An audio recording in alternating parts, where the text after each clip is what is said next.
مکہ چھوڑنے سے پہلے حضرت عبد المطلب نے کعبے کا گیٹ کا کنڈا پکڑ کر ایک نہایتی درد بھری دعا مانگی، اے اللہ، ہر شخص اپنے گھر کی حفاظت کرتا ہے، تو بھی اپنے گھر کی حفاظت فرما، کہیں ان کا سلیب اور ان کی طاقت تیرے گھر پر غالب نہ ہو جائے۔ اگلی صبح ابراہہ نے اپنی فوج کو آگے بڑھنے کا حکم دیا۔ اس نے اپنے ہاتھی محمود کو کعبے کی طرف موڑ دیا، مگر وہ زمین پر بیٹھ گیا۔ سپاہیوں نے اسے بہت مارا لیکن وہ نہیں اٹھا۔ حیرت کی بات یہ تھی کہ جب اسے یمن کی طرف موڑا جاتا تو وہ بھاگنے لگتا، مگر جیسے ہی رخ کعبے کی طرف کرتے وہ دوبارہ بیٹھ جاتا۔ اسی کشمکش کے دوران آسمان پہ ایک عجیب سا سایہ نظر آنے لگا۔ یہ پرندوں کا جھنڈ تھا جو سمندر کی طرف سے آ رہے تھے۔ جب وہ پرندے ابابیل آسمان پر نمودار ہوئے تو ابراہہ کے لشکر نے اس سے پہلے کبھی ایسا منظر نہیں دیکھا تھا۔ وہ چھوٹے چھوٹے پرندے جھنڈ کے جھنڈ چلے آ رہے تھے اور پورا آسمان ان سے بھر گیا تھا۔ ہر پرندے کے پاس 3 کنکریاں تھیں، ایک چونچ میں اور 2 پنجوں میں۔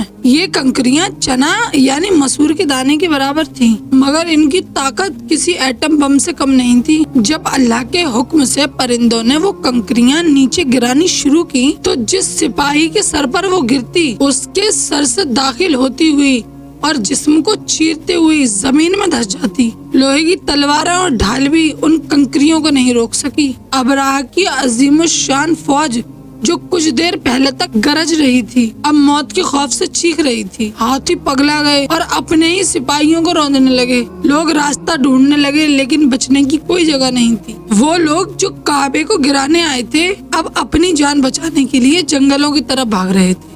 ابراہہ اس حملے میں فوراً نہیں مرا، اللہ کو اسے عبرت بنانا تھا۔ اب دیکھیے اللہ کی قدرت، دیکھیے کہ وہ اچانک نہیں مرا، اس کا جسم سڑنے لگا اور ایک ایک کر کے اس کے جسم کے حصے جھڑنے لگے۔ اس کے سپاہی اسے اٹھا کر واپس یمن کی طرف بھاگے، مگر راستے میں اس کا دل پھٹ گیا اور وہ نہایتی ذلت کی موت مارا گیا۔ پہاڑوں پر بیٹھے حضرت عبد المطلب اور قریش کے لوگ یہ حیرت انگیز منظر دیکھ رہے تھے۔ جب پرندے چلے گئے اور ہر طرف خاموشی چھا گئی تو انہوں نے نیچے آ کر دیکھا تو ابراہہ کا لشکر ایسے پڑا تھا جیسے بھوسے کا تنکے ہو کر بکھر جانا۔ اس واقعے نے پورے عرب میں قریش کی عزت بڑھا دی۔ لوگ سمجھ گئے کہ یہ گھر کعبہ معمولی نہیں ہے، اس کا مالک بہت طاقتور ہے۔ اسی عظیم واقعے کے ٹھیک 50 دن بعد مکے کی سرزمین حضرت آمینہ کے گھر وہ نور پیدا ہوا جس نے پوری دنیا کو روشن کر دیا، یعنی ہمارے حضور حضرت محمد مصطفیٰ صلی اللہ علیہ وسلم۔